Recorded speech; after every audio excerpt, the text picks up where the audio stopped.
So you're perusing around the internet and you fell upon my video. What's good? Name's Zoza. I'm here to give you 3 tips in which you can improve with. I am huffing and puffing on 2 pills of Tylenol, and I'm trying to get this out to you. So the first tip in order to improve is to mirror your opponent's movement. Okay, when I move, you move just like that. When I move, you move. Just like that. So if you don't know what mirroring your opponent's movement, let's suppose we're at this range right here. So what we want to do is if they move forward, we move back. If they move back, we move forward. So essentially we're mirroring their inputs so that we're always at the same distance. So let's give an example. He moves back, I move forward. It buffered wrong, but move back, move forward. Back, right? You want to keep that space, right? You want to make sure that we're not getting too close. If he moves forward, if he moves back, we move back. If he moves forward, we move forward. That sort of thing. Now, the importance of this is that that way you're able to keep a certain amount of space away from your opponent. In order to do this successfully, all you have to do is make sure that you're watching your opponent and ensuring that you're copying or mirroring their inputs as best you can. So, what's the importance of this? By keeping a certain range away from your opponent, let's suppose our opponent keeps walking back and forth and then eventually tries to force a situation like this, right? By being able to keep out of a certain range, we're able to stay out of a range, wait for a button to occur, and when the button does occur, we essentially are at a perfect range in which we can punish the attempt at just trying to force their way in. Right, so that's the whole purpose of being able to screen mirror. Or, you know, if you're not doing it, you got to make sure that you're adding it into your gameplay, because otherwise you're essentially putting yourself in situations where you're a little bit too close to your opponent, and then because of that you just get hit. They press button drive rush, and then from there you have to guess. But in order to complete this, accomplish this properly, you want to make sure that you're keeping a proper distance away from your opponent, so much so that their buttons that they want to use is too far away from them. That way they can't just easily press it. So if you clicked on this video, I'm sure you need some help. Lord knows I did at some point. But here's the thing, you want your favorite content creators to come and help you. But let's be real, they're charging like $60 per hour. You don't need that. But when I got you good. Over on this channel, I do free coaching sessions on Tuesdays and on Thursdays at 6:30 p.m. EST. So what does that look like?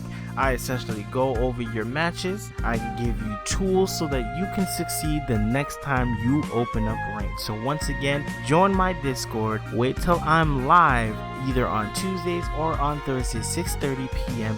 EST. Be there or be square. And yeah, I'm not your favorite pro, but I'm available. Those pros are not available. So once again, join the live, get better, and I'll help you improve.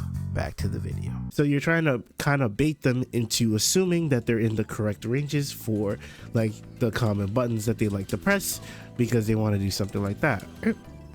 By preventing that from happening, we're essentially stopping their way of getting in very easily. Okay, the next thing that I wanted to go into is the fact that you need to be surveying the board. Now, what do I mean by this? I teach this all the time. Surveying the board essentially means you need to be watching at all times how much meter you have, how much meter your opponent has, how much super gauge they have, how much health you have, and how much health they have.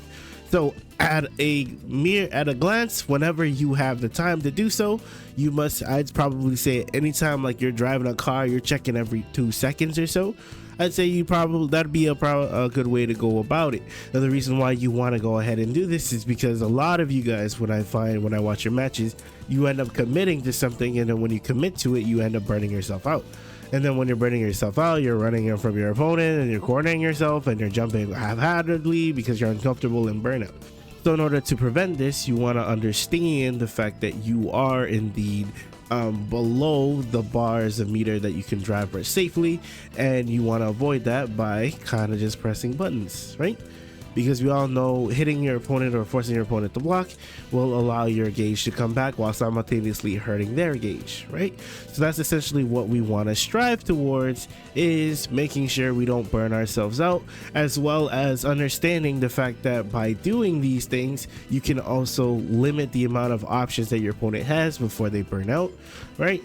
Because if we understand that they're at 2 bars a meter and then we force them into a situation like this, if they decide to go for something like this, even if let's say you block out this situation and then you go for grab immediately, the person now put themselves in burnout in order to simply get a throw off. Obviously health is a matter in this, but if your health is decently you still have remaining health afterwards, then I would probably say it's a good thing to know, right? The other thing to know is that let's say our opponent is in burnout here, right, and you're pressuring them and whatever have you, right, and you're pushing them towards the corner, it'd be good to know whether you have enough time to go for something cheeky or whatever have you, right? Because some people might just super in between, but if they don't have any super meter, right, you can bully them without any worries at all, right? Push them towards the corner and then put them in a situation in which they kind of die. Right? So once they die on this situation, you'll be a happier man. Going on to the last thing that I wanted to go over, which is the parry option select. So for the parry option select, let's suppose our opponent is throwing fireballs at us, right? I'm going to show this in 2 different forms and we'll kind of go over from here. So essentially what you can do is that you can press parry, right? And when you press parry, you also buffer in an action, right? In the case for me, I am buffering standing heavy kick. Now the reason why I buffer standing heavy kick, as you notice, if I get normal parry, I don't get anything.